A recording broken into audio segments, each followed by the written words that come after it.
প্রশ্ন করলেন, বাবা দেরি হলো কেন, কোথায় ছিলি?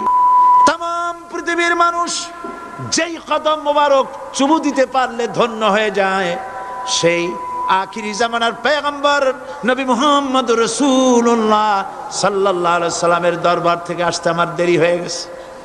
ইয়া রাসূলুল্লাহ, আমার মা আপনার নাম শুনে তার গা জ্বলে উঠল, তিনি কাফের মুশরিকা।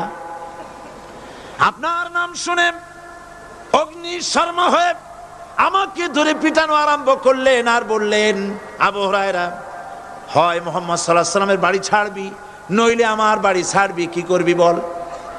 মার খেতে খেতে আমি বললাম, মা তোমার গায়ে যত শক্তি আছে আমারে মারো, তোমার বাড়ি শুদ্ধ তাম দুনিয়াটা ছেড়ে দিতে পারি, মুহাম্মদ রাসূলুল্লাহর কদম মোবারক ছেড়ে দিতে পারি না।